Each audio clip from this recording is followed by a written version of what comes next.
स्वागत है आपका बोधी आईएएस में।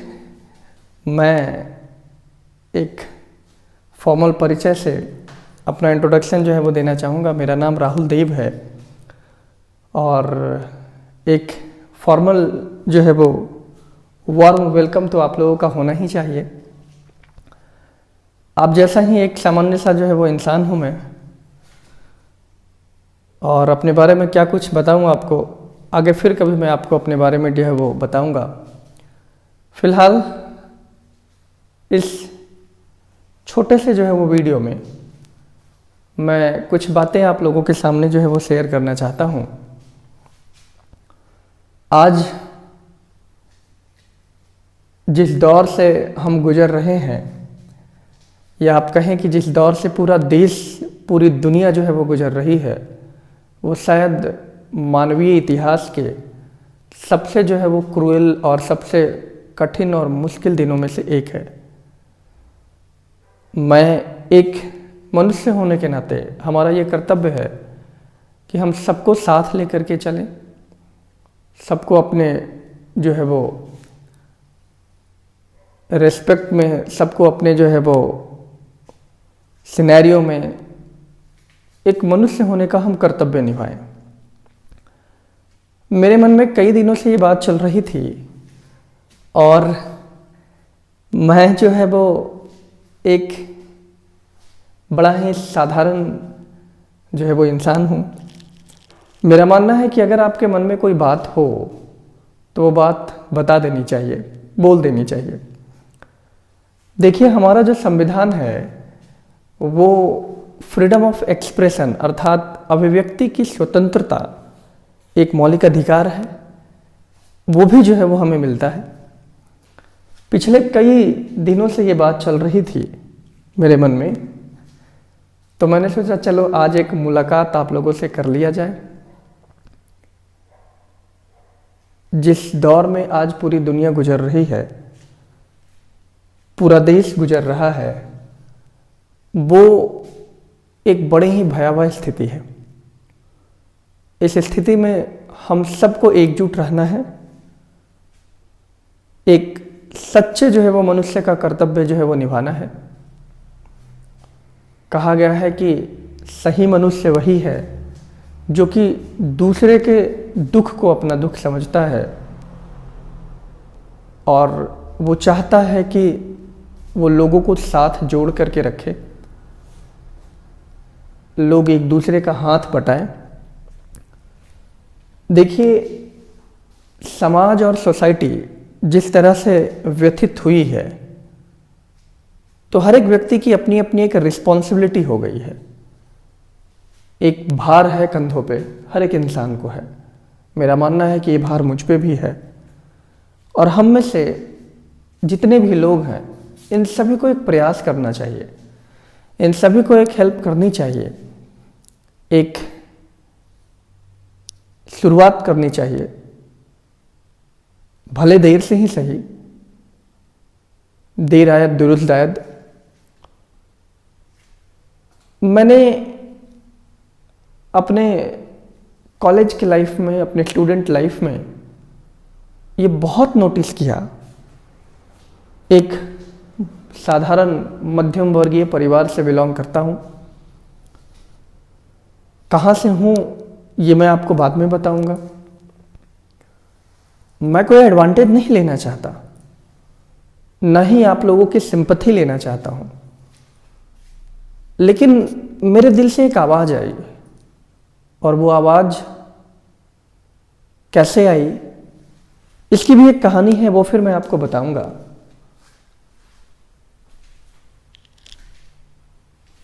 आज के इंटरनेट के इस जमाने में सूचनाओं का आदान प्रदान हो रहा है, सूचनाएं भरी पड़ी हैं। ये मेरी पहली वीडियो है बोधी आईएएस को लेकर के। मैं यहां नोट करना चाहूंगा,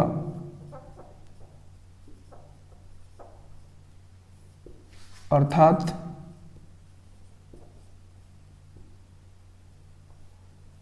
बोधी आईएएस के तौर पे ये मेरी पहली वीडियो है।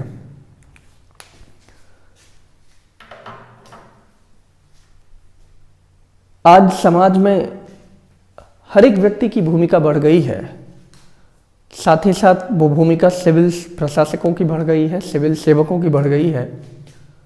और मेरा ऐसा मानना है कि आप हर एक क्षेत्र में देश का योगदान, देश को में योगदान दे सकते हैं, माफ़ी चाहूँगा। और वो योगदान देना आपके अपने हाथों में है। एक अदना सा मनुष्य होने के नाते मेरा भी ये कर्तव्य है कि मैं देश के विकास में योगदान दूं। एक भारतीय होने के नाते जो संस्कृति और जो शिक्षा मुझे मिली है,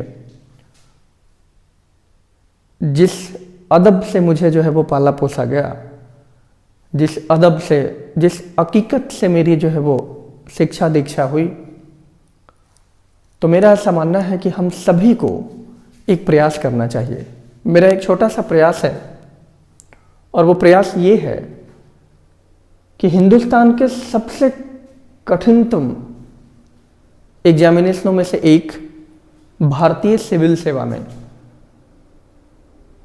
हिंदी माध्यम और अन्य माध्यमों को लेकर के, चाहे वो अंग्रेजी हो, अंग्रेजी माध्यम का तो रिजल्ट बड़ा बेहतर रहा है, खास करके हिंदी माध्यम का रिजल्ट बहुत ही ज़्यादा जो है वो कम हुआ है। 2012 में जो है वो, जब से जो है वो सीसेट लॉन्च हुआ, लगातार रिजल्ट जो है वो गिरा है। क्यों गिरा है, कैसे गिरा है, ये मैं आपको नहीं बता सकता। मैं एक छोटा सा प्रयास करूंगा आपको बताने के लिए। आप सारे लोग जो है वो जानते हैं इसके पीछे कारण क्या है, रीजन जो है वो क्या है। मेरा एक छोटा सा प्रयास है इस प्लेटफॉर्म के माध्यम से।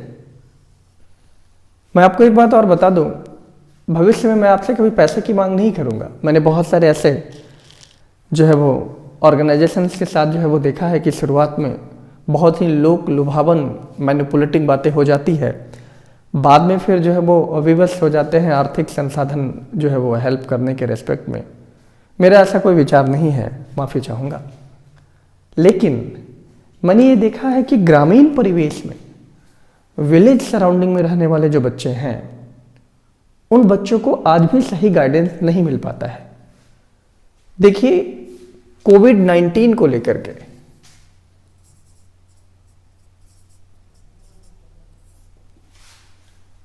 एजुकेशन का लेवल बदल गया है। अब आजकल लोग ऑनलाइन प्लेटफॉर्म्स पे आने जो है वो शुरू हो गए हैं,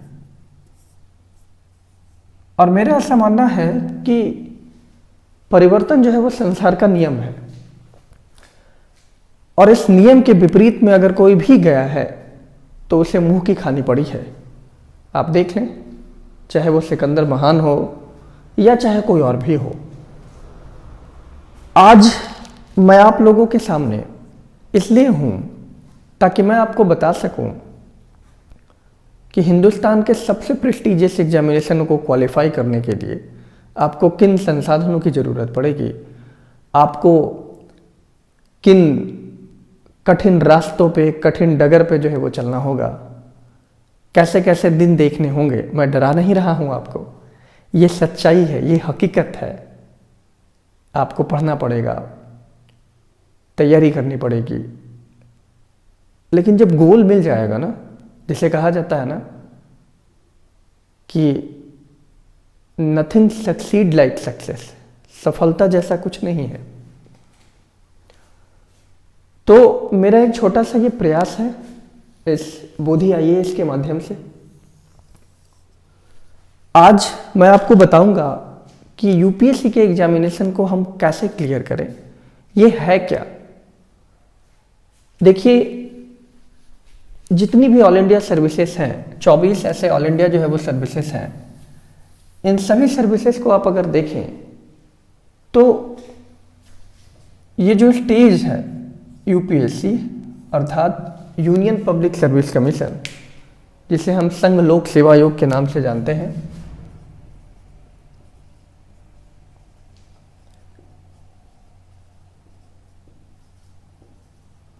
यहाँ कमीशन का शॉर्ट फॉर्म ही लिख रहा हूं मैं आप लोगों के सामने।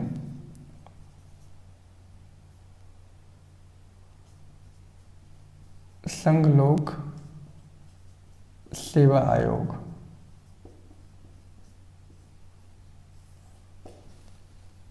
तो हम देखेंगे कि तैयारी कैसे करें, प्रिपेयर जो है वो कैसे किया जाए।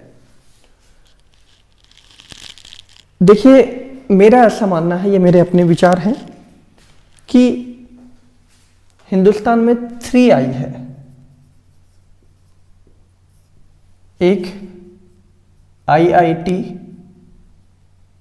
इंडियन इंस्टीट्यूट ऑफ टेक्नोलॉजी, एक IIM, Indian institute of management, और एक IAS यानी इंडियन एडमिनिस्ट्रेटिव सर्विस। ये तीनों जो है वो 3I माने गए हैं और इनके एग्जामिनेशन को निकालना या इनके एग्जामिनेशन को क्वालिफाई करना एक बड़ी उपलब्धि होती है। आप देखते हैं कि हर साल लाखों बच्चे जो है वो इंजीनियरिंग के एंट्रेंस एग्जामिनेशन में बैठते हैं और क्वालिफाई भी करते हैं। हम में से, आप में से बहुत सारे लोग जो है वो मैनेजमेंट की परीक्षाओं में जो है वो बैठते हैं और क्वालिफाई भी करते हैं, और बहुत सारे लोग भारतीय सिविल सेवा में भी जो है वो बैठते हैं और क्वालिफाई करते हैं, भले से वो किसी भी सामाजिक परिवेश से क्यों ना आए हों, किसी भी जो है वो सोसाइटी से, किसी भी बैकग्राउंड से, किसी भी लैंग्वेज से, कोई फर्क नहीं पड़ता। फर्क पड़ता है तो देश को सेवा करने का, फर्क पड़ता है तो अपनी ड्यूटी को बेहतर तरीके से निभाने का, और अगर फर्क पड़ता है तो एक अच्छे इंसान होने का।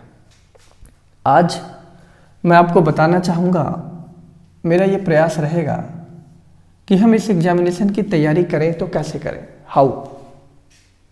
पहला सवाल आता है कैसे, क्या डायरेक्शन होनी चाहिए, क्या दिशा देनी चाहिए कि हम अपनी तैयारी को बेहतर जो है वो पुख्ता और मजबूत जो है वो बना सके।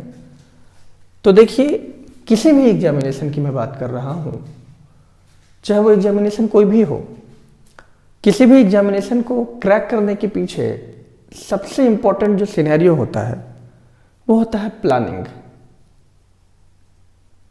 अर्थात योजना।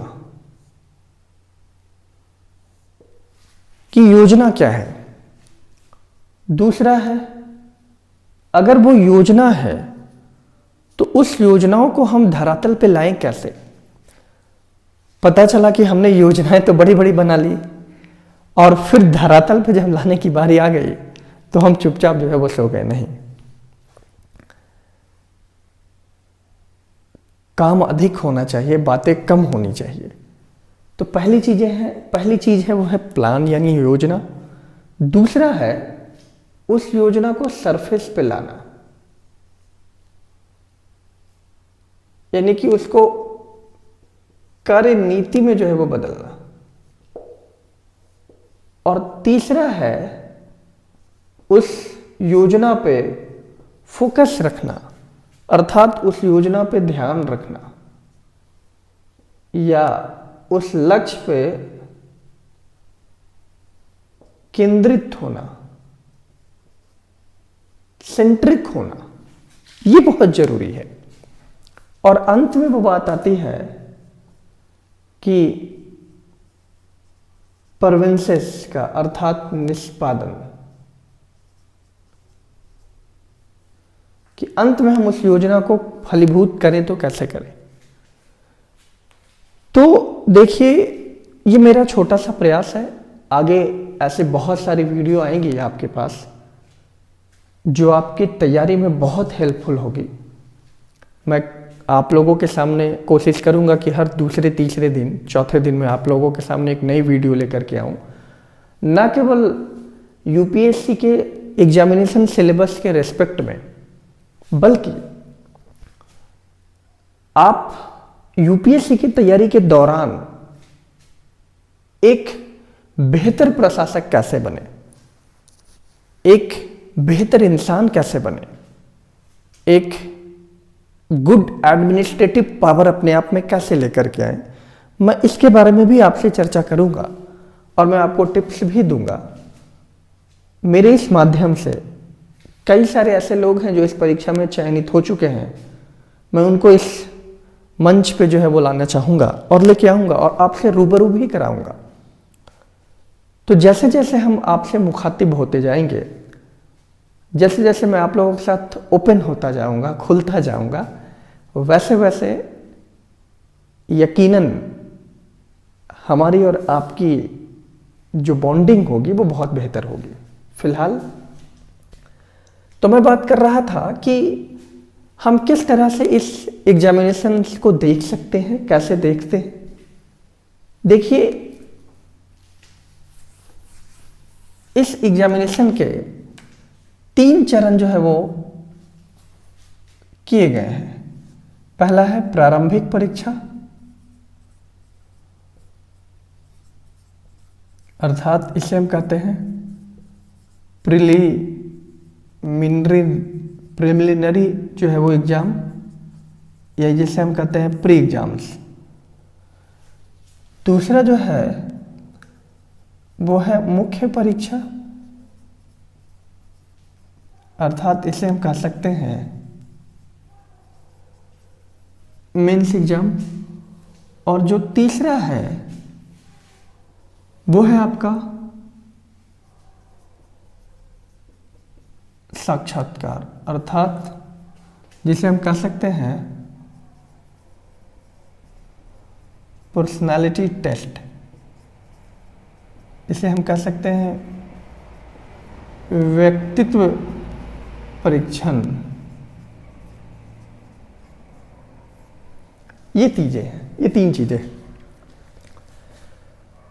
इस एग्जामिनेशन को जानने से पहले हम ये जानना चाहेंगे, या मैं आप लोगों को ये बताना चाहूंगा कि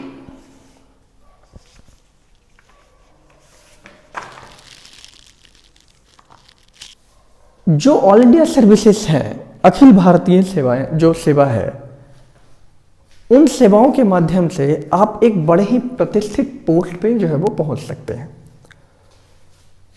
तो सबसे पहले यह है कि प्रारंभिक परीक्षा है क्या,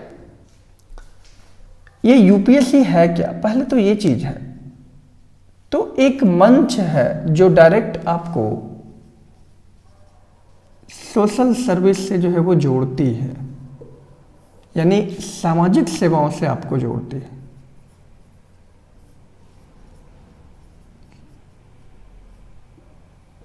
ये ध्यान रखेंगे। ये नहीं कि बड़ी बड़ी कंपनियों में काम किया, बड़े ऊंचे ऊंचे पैकेजेस पे काम किया, एक बड़ी अच्छी लाइफस्टाइल जो है वो रही, लेविश लाइफस्टाइल रही, ऐसा नहीं है। आपको किसी जिले में पोस्टिंग की जाती है और उस जिले का मुखिया बनाया जाता है, अर्थात मास्टर ऑफ डिस्ट्रिक्ट। हो सकता है कि जिस जिले में आपकी पोस्टिंग हो वहां इलेक्ट्रिसिटी की उचित व्यवस्था ना हो। हैरत ना हो आप कि आपने तो मन में ठाना था कि यूपीएससी क्वालिफाई करना है, समाज में एक वैल्यू अपनी बनानी है, सोसाइटी में एक नाम बनाना है, और पता चला कि आपको हिंदुस्तान के कुछ ऐसे जो है वो स्टेट्स या ऐसे राज्य या ऐसे कुछ जगहों पे आपको भेज दिया गया जहां बेसिक सुविधाओं की कमी है, जहां प्रॉब्लम है पानी की, जहां प्रॉब्लम है हेल्थ की, जहां प्रॉब्लम है एजुकेशन की। तो आप सोचेंगे अरे हमने तो हिंदुस्तान का सबसे बेहतरीन एग्जामिनेशन क्वालिफाई किया और हमें जो है वो भेज दिया गया ऐसी जगहों पे। नहीं, ये तो दोगलेपन की नीति है। नहीं, ऐसा नहीं है।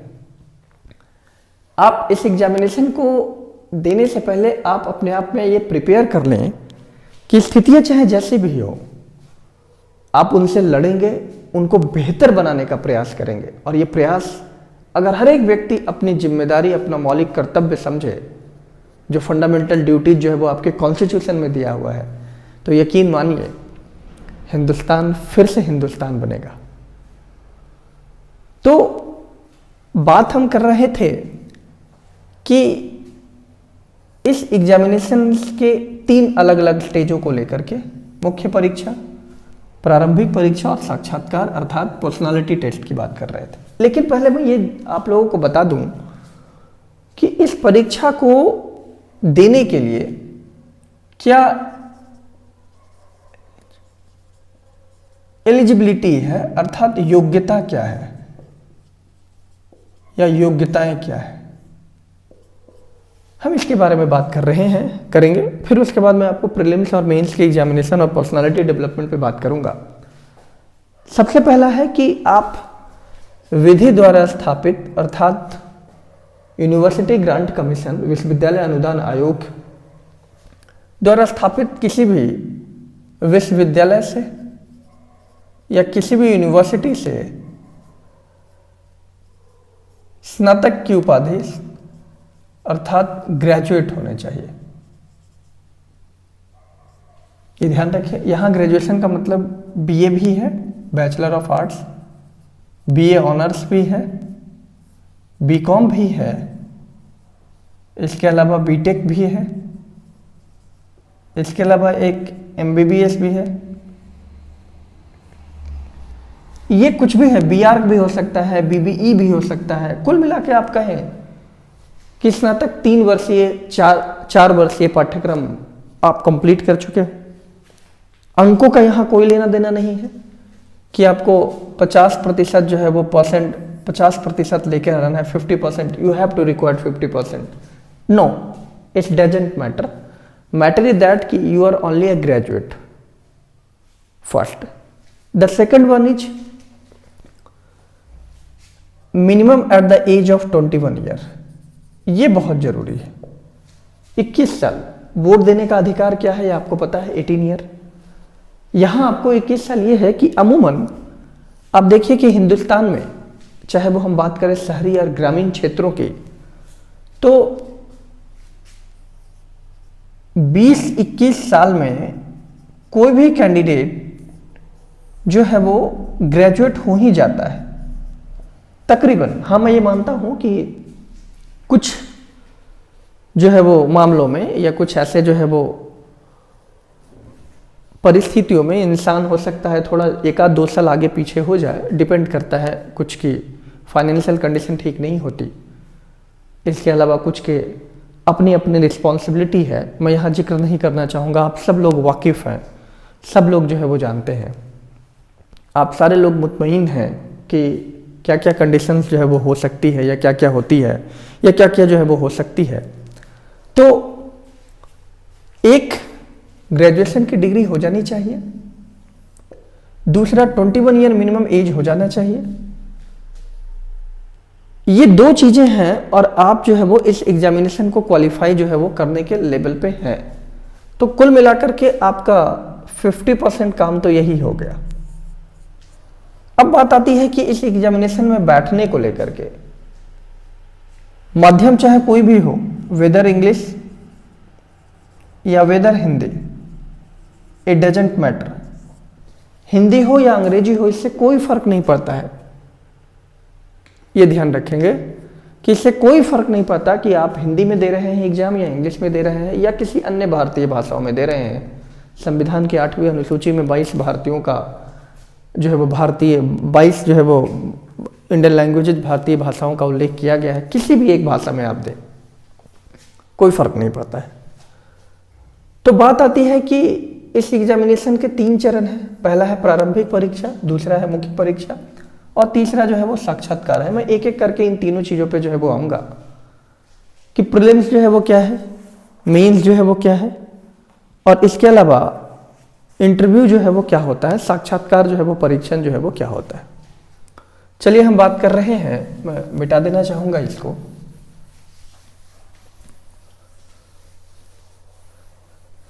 हम बात कर रहे हैं कि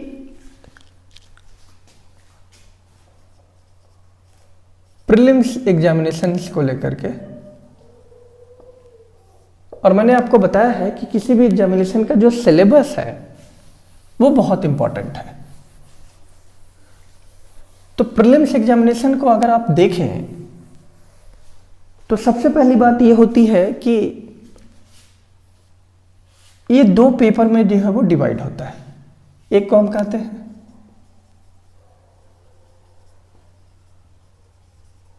जनरल स्टडीज 1 कहा जाता है, इसे हम जीएस पेपर 1 कहते हैं। सामान्य अध्ययन प्रश्न पत्र 1 भी कहा जाता है हिंदी मीडियम में। दूसरा हम कह सकते हैं इसे जनरल स्टडीज पेपर 2, इसे हम जीएस पेपर 2 भी कहते हैं, या इसे हम कई बार सीसेट भी कहते हैं, civil services aptitude test. Aptitude का मतलब होता है सामान्य मानसिक योग्यता, जो आपके मस्तिष्क को ओपन करे, खोले, सोचने समझने का जो है वो पावर दे। तो ये जो पहला है वो आपका है जनरल स्टडी पेपर 1 और दूसरा जो आपका है वो है जनरल स्टडी पेपर 2। अब हम देखते हैं कि जनरल स्टडी पेपर 1 और जनरल स्टडी पेपर 2 में होता क्या क्या है। हम इन दोनों के बारे में देखेंगे कि क्या क्या हो सकता है जनरल स्टडी पेपर 1 में और जनरल स्टडी पेपर 2 में क्या है। मैं बात करूंगा पहले जनरल स्टडी जो है वो पेपर 2 की। छोटा सा सिलेबस है, इसकी हम बात करेंगे। जहां तक देखिए जनरल स्टडी पेपर 2 की बात है तो इसमें पूछा जाता है कॉम्प्रिहेंशन, पैसेज वगैरह जो है वो पूछा जाता है। इससे रिलेटेड जो है वो सवाल जो है वो दिए जाते हैं। दूसरा आता है जनरल मेंटल एबिलिटी,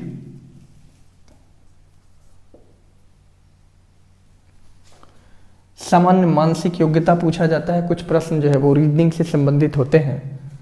इसमें गणित के भी कुछ जो है वो प्रश्न जो है वो होते हैं। कुल मिलाकर के कहें तो ऐसे बहुत सारे जो है वो क्वेश्चन जो है वो आपके होते हैं। एक और भी है इसमें जिसका नाम है इंटरपर्सनल स्किल, या इसे हम कम्युनिकेशन स्किल्स भी कह सकते हैं। इसे कहते हैं अंतर्व्यक्तिक क्षमता।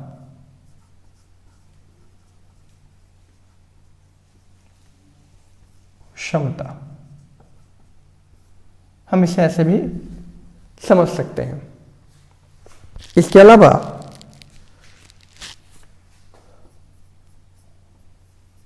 डिसीजन मेकिंग भी होता है।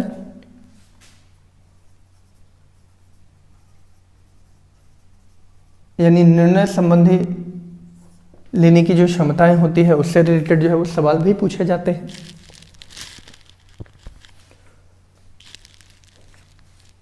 इसके अलावा कुछ बेसिक न्यूमेरेसी से संबंधित जो है वो सवाल पूछे जाते हैं, वो भी कक्षा 10 स्तर के। तो ये एक सिलेबस है इसका।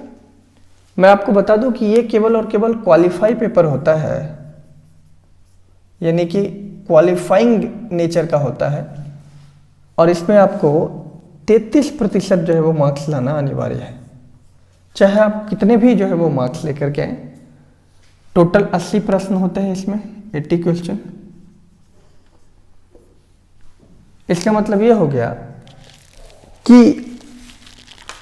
अगर आप इसे देखें तो 200 मार्क्स का ये जो है वो टोटल एग्जामिनेशन है।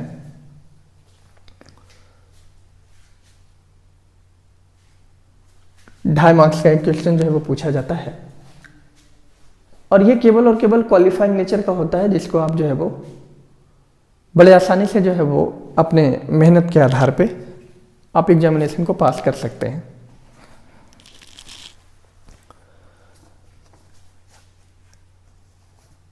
एक चीज ध्यान रखना है इसमें कि ये एमसीक्यू बेस्ड होता है, मल्टीपल चॉइस क्वेश्चन बेस्ड होता है और जो भी आपके सवाल हैं उसमें आपको टिक मार्क करना होता है कि विच वन इज करेक्ट, यानी माफी चाहूंगा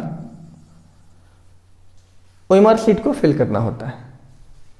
तो ये तो बात हो गई जनरल स्टडी पेपर 2 की। जो मेरिट तय होती है, मेरिट के इससे कोई लेना देना नहीं है। वो जो मेरिट तय होती है वो केवल जनरल स्टडी पेपर 1 से तय की जाती है। अब हम बात करते हैं कि जनरल स्टडी पेपर 1 में सिलेबस जो है वो क्या क्या है, क्या क्या इसमें जो है वो सिलेबस है और हम देखते हैं कि सिलेबस को हम कैसे कवर अप जो है वो करते हैं। पहला है history of India and Indian modern history.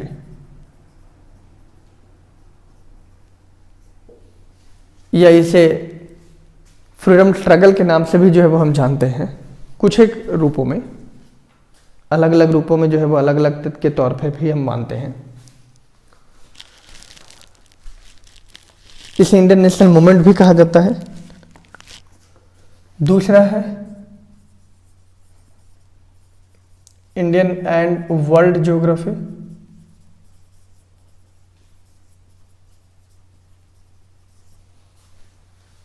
आप फिजिकल,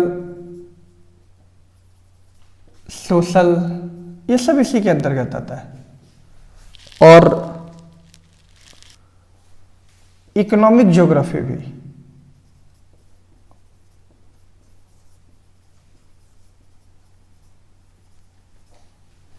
ऑफ वर्ल्ड भी कर दें, इकोनॉमिक ज्योग्राफी ऑफ वर्ल्ड। तो ये चीजें हैं जो कि आपके जो है वो प्रीलिम्स एग्जामिनेशन में जो है वो पूछा जाता है।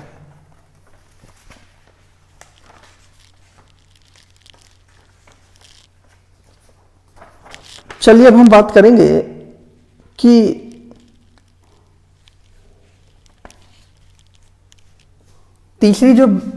तीसरा जो टॉपिक आता है प्रीलिम्स में, वो ये आता है कि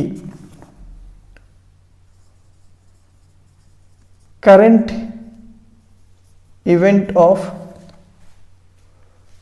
नेशनल एंड इंटरनेशनल इंपॉर्टेंस। कि करंट सिनेरियो जो है वो क्या चल रहा है, देश विदेश में जो है वो क्या चल रहा है, आपसे सवाल जो है वो पूछा जाता है करंट के रिस्पेक्ट में। मैं इन सब के बुक सोर्स के बारे में भी बताऊंगा और मैं आपको ये भी बताऊंगा कि पढ़ें कैसे, प्रिपरेशन जो है वो कैसे करें। साथ ही साथ मैं आपको ये भी बताऊंगा कि क्वेश्चन बेस पे, क्वेश्चन पेपर बेस पे आप इसे बनाएं कैसे, एग्जामिनेशन हॉल में बनाएं कैसे।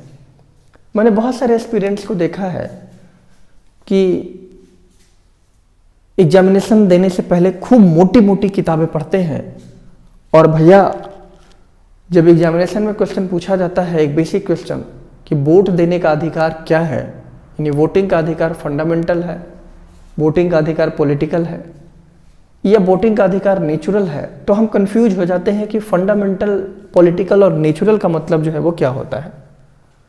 हम इन सब में जो है वो कंफ्यूज जो है वो हो जाते हैं।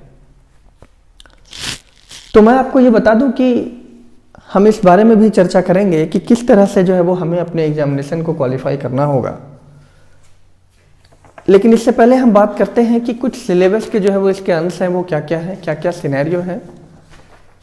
नंबर 4 जो आता है इसमें, वो आता है Indian polity and governance.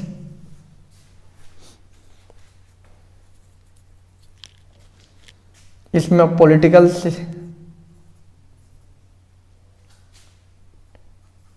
Science से भी जो है वो चीजें जो है वो पूछ सकते हैं, या पॉलिटिकल सिस्टम है, इससे भी संबंधित प्रश्न पूछा जाता है। पंचायती राज, पब्लिक पॉलिसी, इन सब से रिलेटेड जो है वो सवाल जो है वो पूछे जाते हैं। नंबर 5 अगर आप देखें तो इकोनॉमिक एंड सोशल डेवलपमेंट,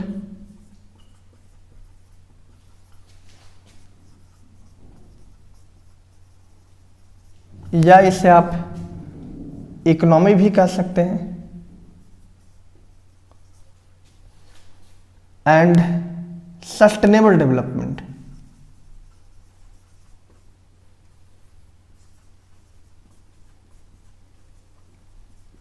ये भी आपसे जो है वो सवाल जो है वो पूछा जाता है। इसमें डेमोग्राफी से रिलेटेड भी सवाल पूछे जाते हैं, सोशल सेक्टर से भी सवाल पूछे जाते हैं, सोशल सिक्योरिटी से भी क्वेश्चन जो है वो पूछे जाते हैं। कुल मिलाकर के ये पूरा एक सिलेबस का सिनेरियो है जो आपको यूपीएससी के वेबसाइट्स पे भी अवेलेबल है। आप चाहें तो यूपीएससी के वेबसाइट्स पे जो है वो जाएं और आप जाकर के वहाँ के पे जो है वो विजिट करें और वहाँ देखें www.upsc.gov.in। आप यहाँ पे जाएं और यहाँ पे सिलेबस की पूरी डिटेल जो है वो मौजूद है, प्रीलिम्स का मेंस के सिलेबस को लेकर के। इसके अलावा हम बात करेंगे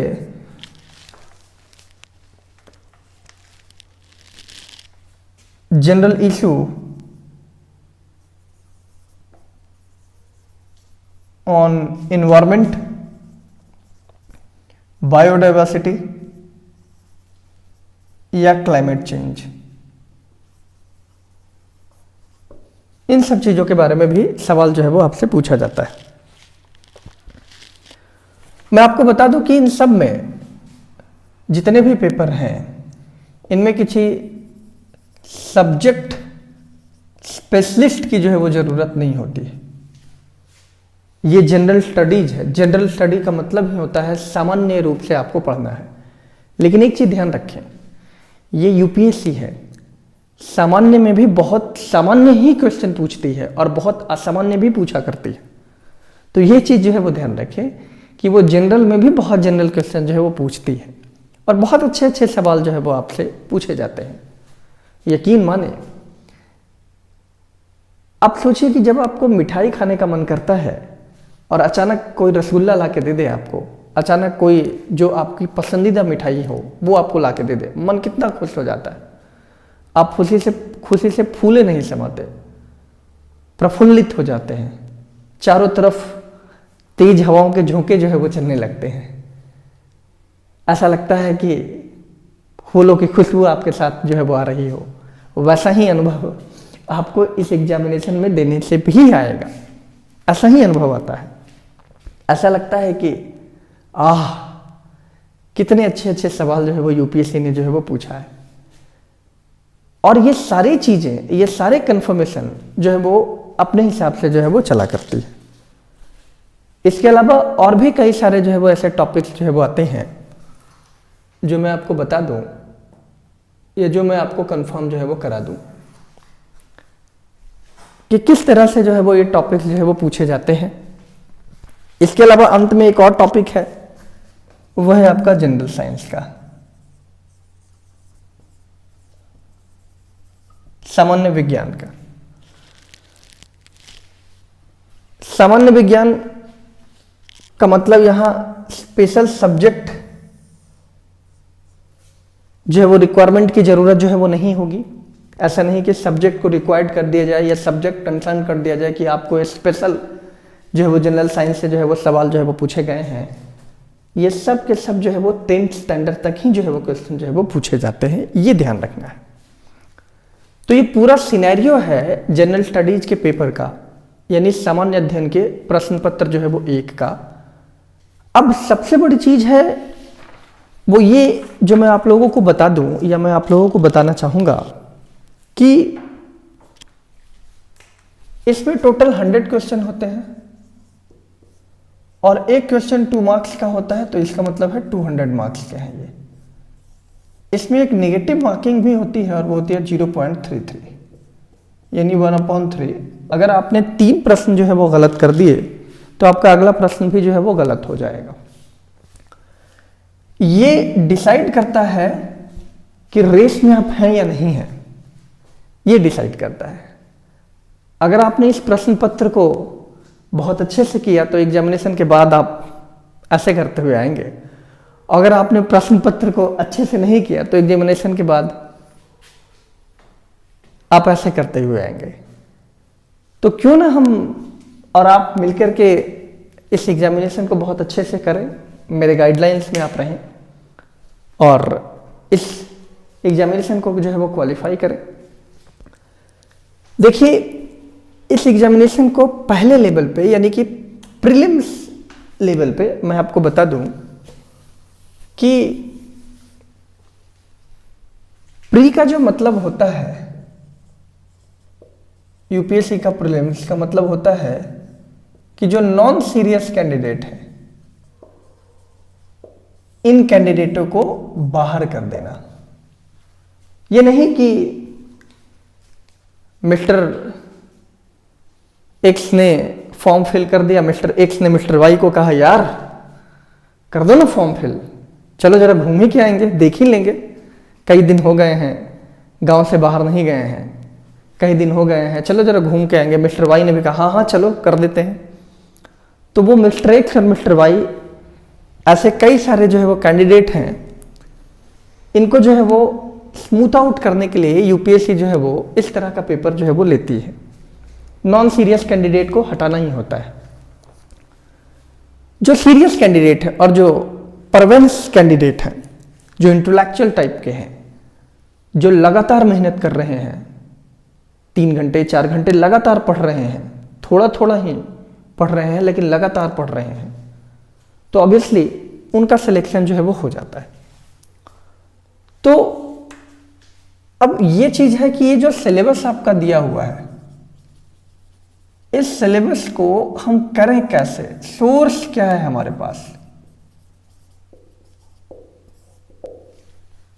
और हमें क्या पढ़ना है, व्हाट टू रीड,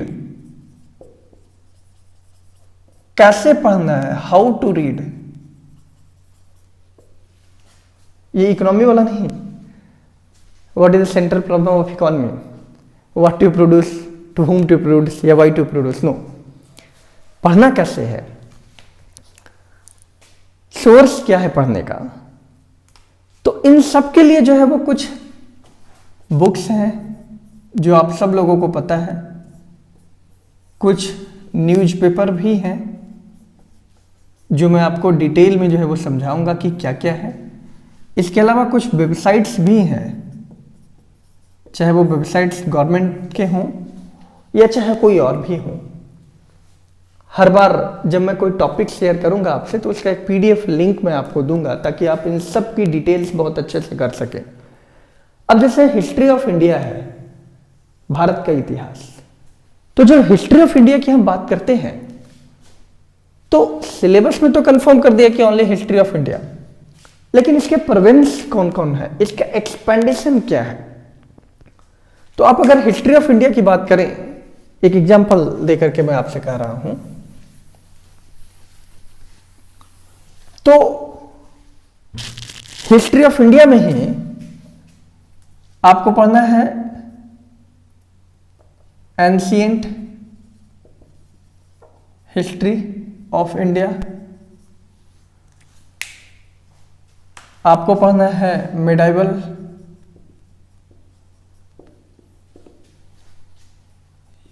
हिस्ट्री, आपको पढ़ना है मॉडर्न हिस्ट्री, और एंशिएंट हिस्ट्री भी आपको पढ़ना है कब, from the beginning of the civilisation to death of Harsh. इतिहासकार ऐसा मानते हैं कि सभ्यता के शुरुआत के साथ से लेकर के हर्ष की मृत्यु तक के जितने भी समय काल है 745 तक, वो सब के सब जो है वो प्राचीन भारत का इतिहास जो है वो कहलाता है, एंशिएंट हिस्ट्री जो है वो कहलाता है। इनमें बहुत सारे हैं। सिविलाइजेशन का मतलब है हड़प्पा मोहनजोदड़ो के बारे में तो पढ़ना ही पढ़ना है, इसके अलावा वैदिक काल के बारे में भी पढ़ना है। जब आप वैदिक काल से आगे चलेंगे तो फिर बाद में आ जाता है वैदिक काल के बाद अन्य छोटे छोटे जो हमारे जो है वो आंदोलन हुए उनके बारे में, हमें बुद्धा के बारे में पढ़ना है, हमें लॉर्ड महावीरा के बारे में जो है वो पढ़ना है। इसके अलावा हम बात करते हैं महाजनपद के जो है वो बारे में। तो ऐसे बहुत सारे टॉपिक्स होंगे।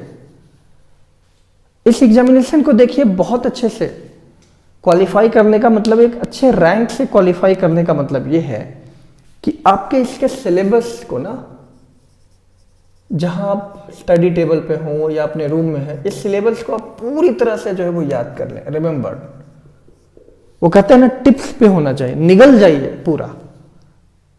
सिलेबस को निगलने का मतलब नहीं है कि A4 साइज पे प्रिंट करवा लिया और उसको जो है वो निगल गए, नहीं नहीं नहीं।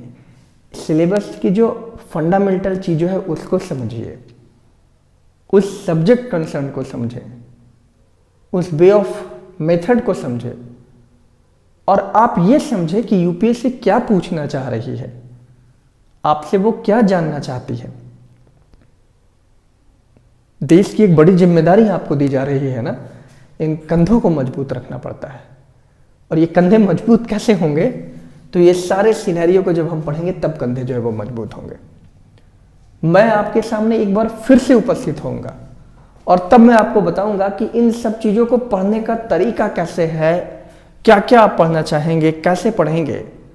इसके अलावा रेफरेंसेस जो है वो क्या क्या होंगे, जो मैंने आपको बताया कि बुक्स क्या क्या हैं, न्यूज़पेपर कौन सा होना चाहिए, कौन कौन वेबसाइट पे विजिट करना चाहिए। मैं से हजारों लोगों से मिल चुका हूं जो सफल हैं या जो सफलता के सोपान पे चढ़ रहे हैं, जिनका बुलंद हौसला एक न एक दिन उन्हें सफलता के सोपान पे ले जाएगा। They are very willing to confirm that got a very monotonous success. And I know lots of experience, I know lots of candidates, I know lots of officers who are exactly working as a ADM, SDM, DC। बहुत video जो है वो मैंने देखे हैं। मैं अभी आप लोगों के जैसा, मैंने कहा कि मैं आप लोगों की तरह एक सामान्य सा जो है वो लड़का हूं। मैंने बहुत सारे वीडियो देखे, लेकिन उनमें ये कंफर्म बताया नहीं गया कि आखिर पढ़ना क्या है, आपको सोर्स क्या क्या होने चाहिए। मैंने कहा ना, लोग कह देते हैं भारतीय का इतिहास पढ़ना है, तो भारत के इतिहास को हम पढ़ेंगे तो कैसे पढ़ेंगे? कोई तो सोर्स होना चाहिए, और सोर्स एक कोई नहीं होगा, स्रोत एक नहीं होता। अब यहां सोर्स बहुत सारे हैं, हम उनको कैसे जो है वो मिक्सअप करें, कैसे उनको मर्ज करें, कैसे उनको आपस में पिरोएं, कैसे जो है वो हम उनको सफलता के तौर पे जो है वो बदलें। इन सब की जानकारी मैं आपको डिटेल में जो है वो बताऊंगा, क्योंकि बहुत सारे ऐसे लोग हैं या बहुत सारे ऐसे एस्पिरेंट हैं, उनका कहना है कि हम शुरुआत करें तो कैसे करें, पहला स्टेप क्या होना चाहिए। अगर आपने इस बात को सोच लिया कि मुझे यूपीएससी क्वालिफाई करना है, आधा काम हो गया आपका। लेकिन आधा काम अब यह है कि आप उस दिशा में आगे बढ़ें तो कैसे बढ़ें। तो इस बात की जानकारी मैं आपको दूंगा कि आप बढ़ें तो कैसे बढ़ें। तो जल्दी ही मैं आपसे मुखातिब होऊंगा, आप लोगों के सामने होऊंगा। आप सब अपना प्यार दीजिए, अपना आशीर्वाद दीजिए, और एक छोटा सा ये प्रयास है, इस प्रयास को आप सब लोगों के सपोर्ट की जरूरत है, क्योंकि कोई एक इंसान चलता है, उसके पीछे और भी लोग चलते हैं। इस तरह से कारवां बनता है, इस तरह से सफलताएं जो है वो सृजित की जाती है। इस तरह से हम कह सकते हैं कि सक्सेस जो है वो मिलता है, और ये सफलता मिल के लेनी होती है। आइए मेरे साथ आइए, मैं आपको अपनी उंगली थाम करके ले चलूंगा सफलता के उस सोपान पे, जहां केवल और केवल मकसद भारतीय प्रशासनिक सेवा है। याद कीजिए, बिहार, उत्तर प्रदेश, मध्य प्रदेश, ये जितने भी राज्य हैं, इनमें एक डीसी की पावर क्या होती है। जब भी किसी बच्चे का जन्म होता है, बाबूजी कहते हैं बेटा हमार अधिकारी बनी है, हमार बेटी आईएएस बनी है। उन सपनों को साकार कीजिए, उन सपनों को मरने मत दीजिए, मेहनत करिए। हमारा ये हक है, हमारा ये पुरुषार्थ है, और हमारा ये वचन भी है। एक भारतीय नागरिक होने के नाते हमारा ये कर्तव्य भी है। तो अगली वीडियो में मैं आप लोगों से मिलूंगा दोबारा, और फिर मैं आपको समझाने का प्रयास करूंगा कि आप कैसे जो है वो सफल हो, आप कैसे इस प्रीलिम्स एग्जामिनेशन को क्वालिफाई करें। फिर बारी आएगी मेंस की, फिर उसके बाद इन सब टॉपिकों को मैं आपको धीरे धीरे करके जो है वो पढ़ाऊंगा, चाहे वो भारत का इतिहास हो, भारतीय भूगोल हो, या कुछ और भी हो, करंट इशू हो। मैं आपको बताऊंगा कि how do you read newspaper, आप न्यूज़पेपर कैसे पढ़ें, क्या पढ़ें उसमें। ये नहीं कि फलना ने फलने को झूरा भोग दिया, वो पढ़ रहे हैं, वो लिख रहे हैं, ऐसा हुआ, नो, ऐसा नहीं। ये नहीं कि 4 गाड़ी जो है वो पलट गई, 4 गाड़ियां पलट गई और 4 लोग जो है वो घायल हो गए, उनका इलाज सदर अस्पताल में चल रहा नहीं, ये नहीं। सिलेबस के हिसाब से जो है वो पढ़ें, तो जल्दी ही मैं आपसे मिलूंगा एक नई वीडियो में। तब तक के लिए मुझे इजाज़त दीजिए। जय हिंद। फिर मिलेंगे आपसे। धन्यवाद।